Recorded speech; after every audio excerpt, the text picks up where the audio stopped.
Get on the frequency of Saturn. These are a couple of its symbols. This is its occult symbol. All right.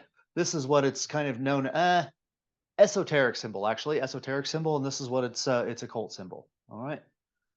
The differences in there. But before we get into the symbols of it, also a downward pointing black triangle would be one.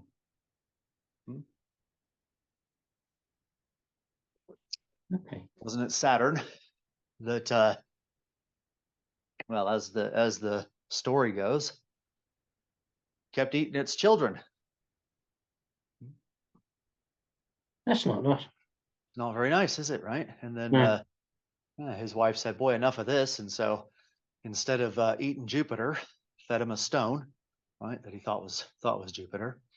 Happily ate that stone, and then Jupiter overthrew him in the long run. Right? It's good to kind of get into the Greek mythology, understand, or I should say, the ancient mythology.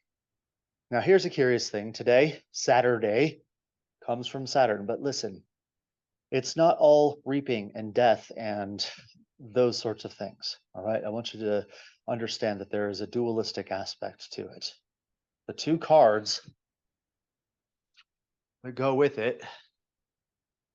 There's the first one. All right. Got it. The Reaper card. Yeah, that's the first one. Card. And what do you suppose the second one is? That goes with it. Might surprise you.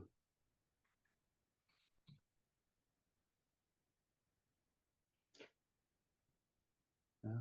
Resurrection card. Yeah, rebirth, resurrection. Now that's curious, isn't it? Because you've got kind of two very, very different natured cards, but they are both very Saturnian. By the way, we need to do some work in the tarot, okay? Yeah. Because even the tarot of Frownstrong is extremely incomplete. Very incomplete.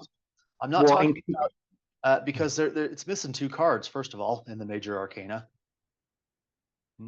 The tarot should actually have 24, right, including the 0 card in there. We need to do some serious work on it, okay? Because yeah, I mean, it should have. First of all, there weren't numbers where the tarot came from originally. They were not numbered cards. All right, the numbering, like 13 and 20, came later. It was the 5 elements, the 7 planets, and the 12 astrological signs. That's the real tarot. Okay, so we'll get there. We'll get there.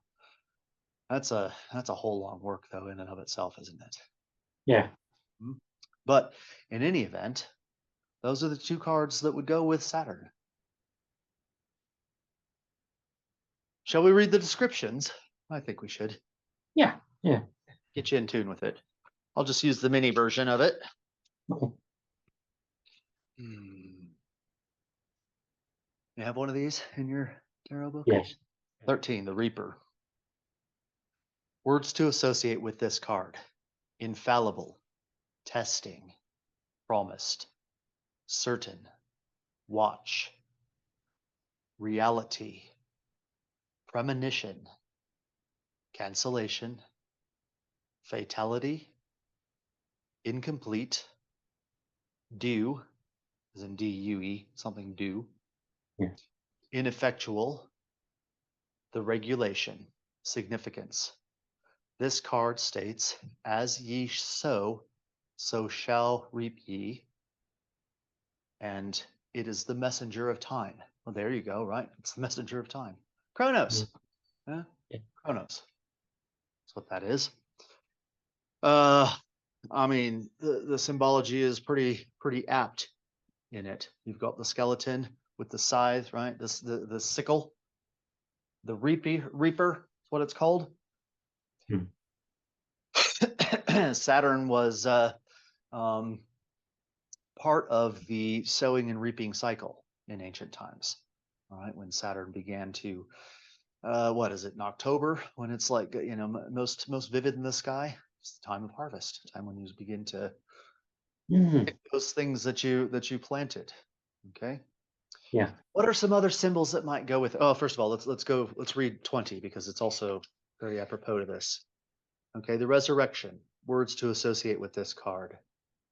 Produce, progress, prove, refine, learn, grown, collect.